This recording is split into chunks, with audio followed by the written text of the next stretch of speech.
اجازت ہے ذکر شروع کیا جا سکتا۔ خدا کا کام ہے دین بنانا، نبی کا کام ہے دین پہنچانا، امام کا کام ہے دین بچانا۔ اللہ بناتا ہے، نبی پہنچاتا ہے، امام بچاتا ہے۔ اس میں مشکل ترین کام ہے بچانے والا۔ کسی چیز کی حفاظت بالکل ایسے ہی کرنا کہ جیسے وہ تھی ویسے رہے، اسے کہتے ہیں امام کا کام۔ اللہ نے دین بچانے کی ذمہ داری امام کو دی ہے۔ شیعہ سنی مشترکہ بندے تشریف فرمائے، بڑی سادہ سادہ آسان باتیں جو ہر ذہن تک جا سکے۔ اللہ نے دین بچانے کی ذمہ داری جب امام کو دی ہے تو اللہ امام بھی خود بناتا ہے۔ جو دین بناتا ہے وہی امام بناتا ہے۔ یہ ہو ہی نہیں سکتا کہ دین اللہ بنائے، امام بندے بنائے۔ بندوں کا بنایا اللہ کے بنائے کی حفاظت نہیں کر سکتا، اللہ کا بنایا اللہ کے بنائے کی حفاظت کرے گا۔ کام ہے امت کا امام کو ماننا، بنانا نہیں۔ کوئی ایک بھی سنی بیٹھا ہے تو میں ممبر پہ مجلس کی آغاز کر چکا ہوں، ابتدا ہو چکی ہے۔ 14 کی عزت کی قسم کھا کے میں ممبر آل محمد پہ کہہ رہا ہوں کہ میری قوم نے 12 بنائے نہیں مانے ہیں۔ ایک بھی ہم نے یاد ان میں سے ایک بھی مرشد عقیل شاہ جی ہم نے خود نہیں بنایا۔ جیسے میں نے ممبر پہ باوضو بیٹھ کے اپنی قوم کے سامنے قسم کھائی ہے، کوئی بھی بندہ ایسے قسم دے کہ اس نے بھی اپنا امام ماننا ہے، بنایا نہیں۔ یہ عام مسئلہ نہیں ہے کہ امام جسے مرضی امام بنا لے، نہیں۔ جو بندہ نماز ہاتھ باندھ کے پڑھتا ہے وہ اپنی مرضی سے نہیں پڑھتا، اپنے امام کے کہنے پہ پڑھتا ہے۔ اس نے نبی دیکھا نہیں، اس کے امام نے اسے بتایا کہ نبی ایسے پڑھتے تھے، اس نے یہاں ہاتھ رکھ لیا۔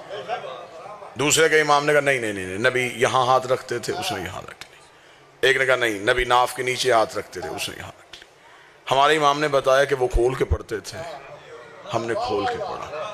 کوئی مشکل بات ایک لمحے کے لیے بھی میں نے مجمع سے نہیں کرنی کہ جو مجمع کے سر سے گزرے اور بندے میری مجلس کے جانے کے بعد سوچ رہے ہوں کہ پڑھنے والا کیا پڑھ کے گیا اور ہم نے سنا کیا ہے۔ مجلس بولنے کا نام نہیں، مجلس سمجھنے کا نام ہے۔ ایک بندے نے بات سمجھ لی تو میں سمجھوں گا میرے آنے کا، تمہارے بیٹھنے کا مقصد پورا ہو گیا۔ 1400 سال ہو گئے، بندے ابھی تک کسی بحث میں الجھے ہوئے ہیں۔ تیری نماز غلط ہے، میری نماز ٹھیک ہے، تیرا وضو غلط ہے، میرا وضو ٹھیک ہے۔ یہ ساری باتیں بعد میں کرنا، پہلے یہ پتہ کرو امام کس کا ٹھیک ہے۔ وعلیکم السلام۔ جس کا امام ٹھیک اس کی نماز ٹھیک، جس کا امام ٹھیک اس کا وضو ٹھیک، جس کا امام ٹھیک اس کا روزہ ٹھیک۔ کیونکہ عمل قبول ہونے ہیں امام کی وجہ سے۔ اس لیے تو اللہ نے قیامت وقت جو دن تھا، اللہ نے پورا منظر قرآن میں لکھ دیا۔ خدا نے کہا میں نے قیامت والے دن بندے نہیں اٹھانے کہ اٹھو اپنے اپنے اعمال لے کے، نا۔ خدا نے کہا یوم ندعو کل اناس بامامہم، ہم تمہیں بلائیں گے تمہارے امام کے نام پہ۔ پہلے امام آئیں گے، پھر ماننے والے آئیں گے۔ آگے امام کھڑا ہوگا، پیچھے ماننے والے کھڑے۔ اگر امام گیا جنت میں تو ماننے والے بھی جنت میں چلے جائیں گے۔ وَجَعَلْنَا أَئِمَّةً يَدْعُونَ إِلَى النَّارِ، کچھ امام خود بھی جہنم میں جائیں گے، ماننے والوں کو بھی جہنم میں لے کے چلے جائیں گے۔ بندے پریشان ہو سکتے ہیں، ہم مطمئن ہو کے سو جاتے ہیں، ہمیں پتہ ہے ہمارا امام صرف جنتی نہیں، مالک جنت بھی ہے۔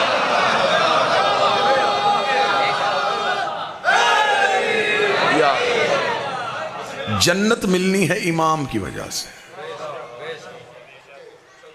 کیونکہ امام اچھا ہوگا تو ماننے والے پار ہو سکتے ہیں۔ سادہ ذہن بیٹھے ہیں، بات بڑی آسان کر دیتا ہوں۔ مرید گنہگار ہو گزارا ہو جاتا ہے، پیر گنہگار نہیں ہونا چاہیے،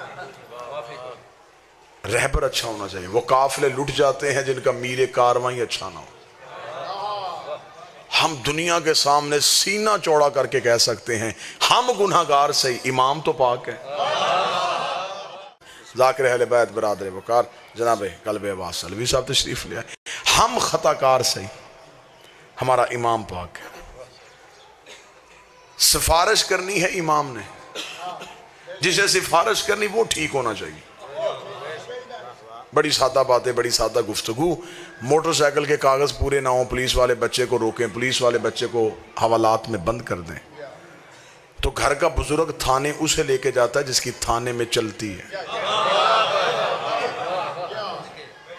وہ کہتا ہے بچے سے ہو غلطی گئی ہے، اب سفارش چاہیے. سفارش وہ ڈھونڈتا ہے جو اتنا معزز ہو، اتنا قابل عزت ہو کہ اس کی بات مانی جا سکے.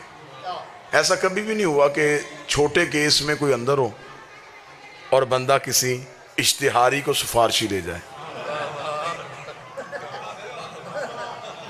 ایسا ہوا ہے کبھی؟ اگر ایسا کوئی کر بھی دے تو جو لے کے گیا، جس کو لے کے گیا، جس کو چھڑوانے گیا، تو اس کا مطلب ہے کہ ایک غلط سفارش نے 3 بندے مروا دی. اللہ نے اتنی عقل دی ہے کہ تھانے میں اللہ کی عدالت میں، توجہ میری طرف رکھیے، میں انتہائی سنجیدہ گفتگو آپ سے کر رہا ہوں. اللہ نے اتنی عقل دی ہے کہ آپ نے تھانے اسے لے کے جانا جس کی تھانے میں چلتی ہے. اللہ کی عدالت میں اسے لے کے جا جس کی اللہ کی عدالت میں چلتی ہے.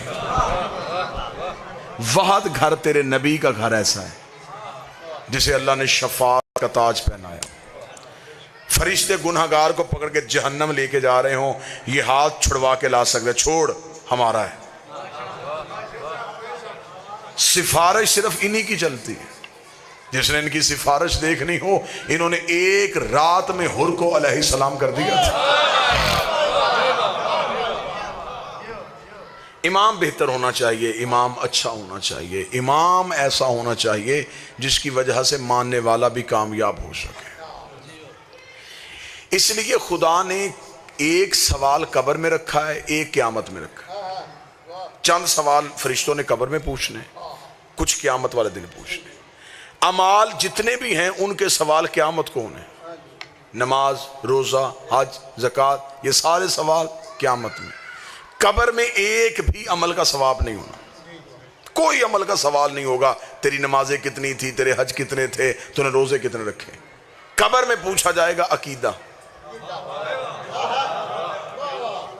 من ربوں کا، تیرا رب کون ہے، من نبیوں کا، تیرا نبی کون ہے، من کتابوں کا، تیری کتاب کیا ہے، من قبلتوں کا، تیرا قبلہ کیا ہے، من اماموں کا، تیرا امام کون ہے. اگر تو قبر میں امام والا جواب ٹھیک ہوا تو پھر قیامت والے دن نمازیں دیکھی جانی ہیں.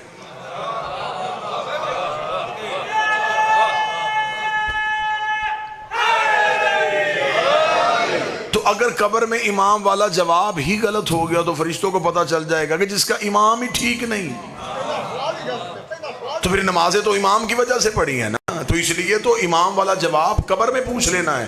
اس لیے تو ہم اپنے مرنے والے کو مرنے کے بعد بھی نہیں چھوڑتے. ہم اسے قبر میں لٹا کے ایک بندہ لحد میں اتارتے ہیں اور اسے کہتے ہیں اس کے کاندھے پکڑ. وہ کاندھے پکڑتا ہے اور مولوی قبر کے سرحانے بیٹھ کے اسمع افہم سن سمجھ، تو اسی عقیدے پہ ہم سے جدا ہو رہا ہے. تو اللہ کو رب کہتا تھا، محمد کو نبی کہتا تھا، قرآن کو کتاب کہتا تھا، کعبے کو اپنا قبلہ مانتا تھا. اور تھوڑی دیر بعد تیری قبر میں 2 فرشتے آئیں گے، وہ تجھ سے تیری امام کے بارے میں سوال کریں گے. گھبرانا نہ، بول کے جواب دینا، علی میرا امام، حسن میرا امام، حسین میرا امام، سجاد میرا امام.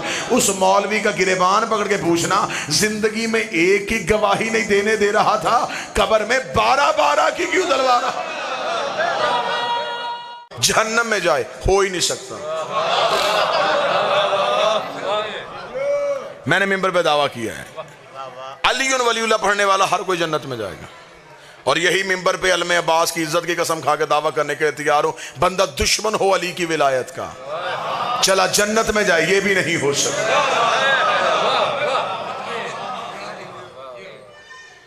ہاں آگے علی ولی اللہ کی وجہ سے جنت مل جائے گی. آگے پھر جنت کے درجے ہیں.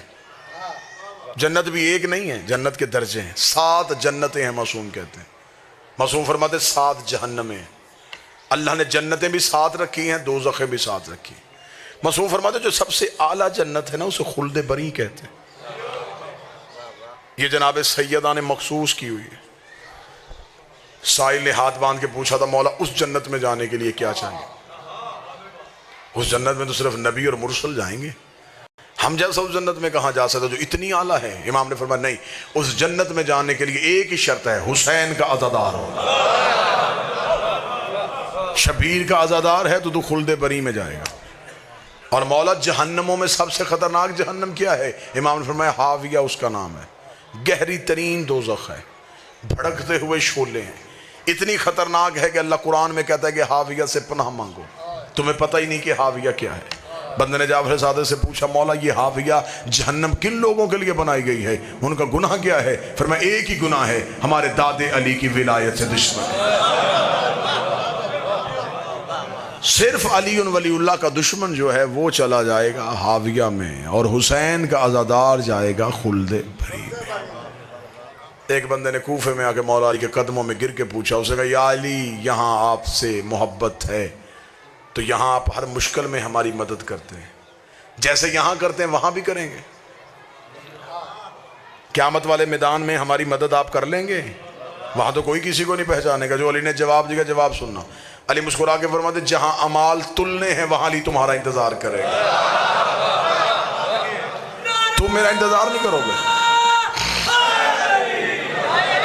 تم میرا انتظار نہیں کرو گے، میں تمہارا انتظار کروں گا۔ اس نے کہا مولا اگر وہاں تک پہنچ گئے تو وہاں اتنا رش، نفسا نفسی کا عالم، پیاس سے زبان حلق سے باہر، اولاد بچوں کو نہیں پہچانے گی، بچے ماں باپ کو نہیں پہچانیں گے، اتنے نفسا نفسی کے عالم میں اگر ہم وہاں پہنچ بھی گئے تو یا علی کوئی نشانی بتائیے، آپ تخت پہ ہوں گے، آپ تاج پہنے ہوں گے، آپ پردے کے پیچھے ہوں گے، آپ دائیں کھڑے ہوں گے، آپ بائیں کھڑے ہوں گے، کوئی نشانی بتائیں جہاں ہم پہنچیں اور وہاں سامنے آپ بیٹھے ہوں۔ علی مسکرائے، مسکرا کے فرماتے ہیں ڈھونڈنے کی ضرورت ہی نہیں پڑے گی، انا صاحب المیزان، ترازو ہی علی کے ہاتھ میں ہوگا، تول ہی علی رہا ہوگا۔ اسے کہا یا علی اگر آپ تول رہے ہوں گے تو اگر ہمارے گناہ زیادہ ہو گئے تو آپ عدل دیکھیں گے یا ہماری محبت دیکھیں گے؟ علی فرماتے وہاں تک پہنچانا، رہ گئی تمہارے اعمال کی کچی کمی، اسے ہم ایسے پوری کر دیں گے جب فرشتے ایک پلڑے میں گناہ رکھیں گے دوسرے میں نیکیاں رکھیں گے، اگر گناہوں کا پلڑا وزنی ہو گیا تو ہم فرشتوں سے کہہ دیں گے ایک پلڑے میں اس کے گناہ رکھو دوسرے میں ہماری ولا رکھو، ایک میں گناہ رکھو دوسرے میں ولا رکھو، پھر ہم دیکھیں گے تمہیں تمہارے گناہ جہنم میں لے کے جاتے ہیں یا ہماری ولایت تمہیں جنت میں لے کے۔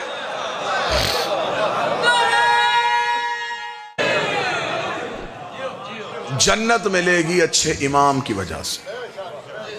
دنیا میں تمہارا کام امام بنانا نہیں، امام ماننا ہے۔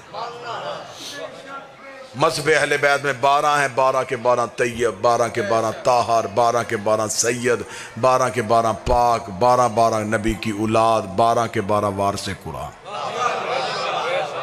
جو پہلے نے حلال کیا وہ 12ویں تک حلال، جو پہلے نے حرام کیا وہ 12ویں تک حرام۔ 12 کے مقابلے میں دنیا نے جتنے مانے غیر سید، نہ اولاد رسول، ایک نے حلال کیا دوسرے نے حرام کہہ دیا، ایک نے واجب کہا دوسرے نے مستحب کہہ دیا۔ یہاں 12 کے قول فعل میں کوئی تضاد نہیں آیا۔ ہمیں فخر ہے دنیا کے پاس جتنے امام ہیں وہ میرے امام کے نوکر ہیں۔ میں لفظ تبدیل کرتا ہوں، لوگوں کے پیر ہمارے پیر بھائی ہیں۔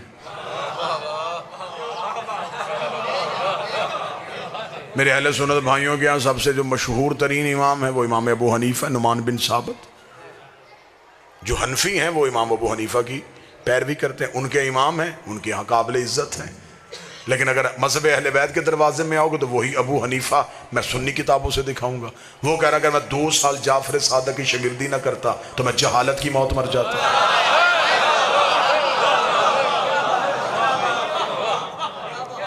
ادھر امام ہے ادھر نوکر ہے۔ آؤ دوسرے امام کی طرف چلتے۔ دوسرے امام ہیں ان کے امام شافعی، اس نے تو حد ہی کر دی، اس نے تو انتہائی کر دی، ایسا جملہ کہہ دیا کہ آج تک عقلیں شجدر ہیں۔ امام شافعی نے کہا ماتا شافعی لیسا یدری علی ربہ ام ربہ اللہ، شافعی مر گیا مگر پہچان ہی نہیں سکا علی اللہ ہے یا اللہ علی ہے۔ آئیں ایک امام کا نام لیتے آئیں، یوں انبار لگاؤں میں ان اماموں کے۔ تیسرے امام ہیں ان کے احمد بن حنبل ان کا نام ہے، ان کے ماننے والے حنبلی کہلاتے ہیں۔ امام احمد بن حنبل سے ان کے بیٹے نے پوچھا بابا مجھے رتبوں کے اعتبار سے صحابہ کے نام لکھوا. انہیں 3 صحابہ کا نام لکھوا کے علی کا چھوڑ کے باقی نام لکھوانے شروع کر دی. 13 نام جب ہو گئے تو بیٹے نے کاغذ قلم زمین پہ پھینک دیا. اس نے کہا بابا میں سوچ رہا تھا کہ آپ علی کا نام اب لکھوائیں گے اب لکھوائیں گے اب لکھوائیں گے اب لکھوائیں گے. بابا اتنی دشمنی ہے آپ کے دل میں علی کی, 13 نام گزر گئے آپ نے ابھی تک علی کا نام ہی لکھوایا. احمد بن حنبل نے بیٹے کو جھڑک دے کے کہا شرم کر, تو صحابہ کا پوچھ رہا ہے, علی صحابی نہیں, علی محمد کا بھائی ہے.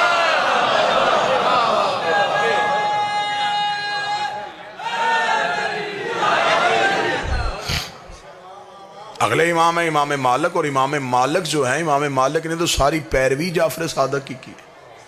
آج بھی سعودی عرب میں جتنے مالکی ہیں وہ ہاتھ کھول کے نماز پڑھتے ہیں. وہ کہتا ہے کہ میں تو امام جعفر صادق کی فقہ کی پیروی کرتا ہوں. اس کا مطلب ادھر امام ہیں ادھر نوکر ہیں. صحابی جنت میں جا سکتا ہے لیکن نہیں جا سکتا. صحابی کوثر پی سکتا ہے, توجہ آپ میری طرف رکھیں گے پوری, پلا نہیں سکتا. ہماری مجبوری ہے, ہمیں جانے والا نہیں چاہیے, ہمیں لے کے جانے والا چاہیے. آپ ذہن مجلس میں لے کے آئیں تو میں بات آپ سے کروں. اب جتنے بھی امام ہیں یہ وہ امام ہیں جتنے مذہب جعفریہ کے علاوہ لوگوں کے پاس امام ہیں. میں منبر پہ بیٹھ کے قرآن پہ ہاتھ رکھ کے اعلان کریں, ان اماموں میں سے کسی ایک نے بھی نبی کو نہیں دیکھا. اگر آپ مجھ سے تاریخیں پوچھیں گے میں تاریخیں بتا دوں گا. ایک 75 سال بعد آیا, ایک 85 سال بعد آیا, ایک 95 سال بعد آیا, ایک 120 سال بعد آیا. اب جو 75 سال بعد آیا انہیں کیا پتا کہ نبی نماز کیسے پڑھتے تھے, انہیں کیا پتا نبی روزہ کس وقت کھولتے تھے, انہیں کیا پتا کہ نبی کا طریقہ کار کیا تھا. اگر آپ کہیں گے کہ آپ شیعہ پھر بتائیں آپ نے جن سے لیا ہے, تو ہم بتا دیتے ہیں ہم نے علی سے دین لیا ہے. اس نے آنکھ کھولی نبی کی گود تھی, نبی نے آنکھ بند کی علی کی گود تھی. ہم نے مذہب حسن سے لیا جو نبی کی گود میں رہتے تھے, ہم نے دین حسین سے لیا جو نبی کے کاندھوں پہ بیٹھتے تھے. 3 طرح کے طریقے ہیں دین لینے کے لیے. موضوع پسند ہے یا نہیں پسند ہے؟ 3 طرح کے طریقے ہیں دین لینے. صحابہ, اہل بیت, ازواج مطہرات. 3 شارے ہیں, 3 رستے ہیں نبی تک پہنچنے کے. یا صحابی نبی تک پہنچاتا ہے, یا اہل بیت نبی تک پہنچاتے ہیں, یا نبی کی بیویاں نبی تک پہنچاتی ہیں. 3 طریقے ہیں دین لینے کے. ہم شیعہ جو ہے صرف اہل بیت سے لیتے ہیں. باقی جتنے مسلک ہیں ان کے پاس 2 شارے ہیں, وہ کہتے ہیں ہمارے پاس 2 رستے اور ہیں. ہم صحابہ کے ذریعے دین لیتے ہیں, ہم نبی کی ازواج کے ذریعے سے دین لیتے ہیں. آنکھوں میں آنکھیں ڈالو, کسی ڈیرے میں بیٹھ جاتے ہیں, فیصلہ پنچایت کی صورت میں کرتے ہیں. صحابی پورا دین دے ہی نہیں سکتا. کیسے؟ صحابی وہی بات بتائے گا جو گھر سے باہر ہوئی. دعا فرمائیں گے سرکار. صحابی آپ کو مسجد کی باتیں بتا سکتا ہے, صحابی بازار کی باتیں بتا سکتا ہے, صحابی نبی کی وہ باتیں بتا سکتا ہے جو نبی نے گھر سے باہر کی. گھر کے اندر صحابی جا نہیں سکتا. قرآن کی آیت پردہ بن کے کھڑی ہے کہ میرے محمد کے گھر میں داخل نہ ہونا, اس کے مطلب صحابی دروازے کے باہر ہے. اب وہ دین دیں گے وہ جو گھر سے باہر ہے. وہ آیتیں جو گھر کے اندر آئی وہ کون بتائے گا؟ اگر آپ دین لیں گے نبی کی زوجہ سے تو نبی کی بیویاں وہی دین بتائیں گے جو گھر کے اندر تھا. انہیں کیا پتا مسجد میں کون سی آیت آئی, میدان میں کون سی آیت آئی, رضا میں نبی نے کون سا خطبہ دیا, بزم میں نبی نے کون سا خطبہ دیا. صحابہ گھر سے باہر کا دین دے رہے ہیں, نبی کی بیویاں گھر کے اندر کا دین دے رہی ہیں. ہمیں فخر ہے ہم نے دین اہل بیت سے لیا ہے. نبی گھر میں ہوتے تھے, یہ گود میں ہوتے تھے. نبی مسجد میں ہوتے تھے, یہ پشت میں ہوتے تھے. لہذا صحابی اور اہل بیت اور. ہمارے پاس 12 امام, 12 کے 12 اولاد رسول. امام ایک بھی اچھا ہونا تو وہ امت پار کروا دیتا ہے. ہمارے پاس 12 ہیں. اگر کوئی بندہ مجھے کہ قرآن سے ثابت کر, ابھی قرآن ممبر پہ لیا, میں بھی ثابت کر دیتا. چاندنی رات ہی 2 امام گھر سے نکلے, ایک حق کا ایک باطل کا. حق کا امام موسیٰ, باطل کا امام فرعون. آگے موسیٰ, پیچھے موسیٰ کی قوم, پیچھے فرعون, پیچھے فرعون کا لشکر. قرآن کہتا سامنے آگے دریائے نیل. اللہ نے یہ باتیں قرآن میں وقت گزارنے کے لیے نہیں کی, کتاب موٹی کرنے کے لیے نہیں کی.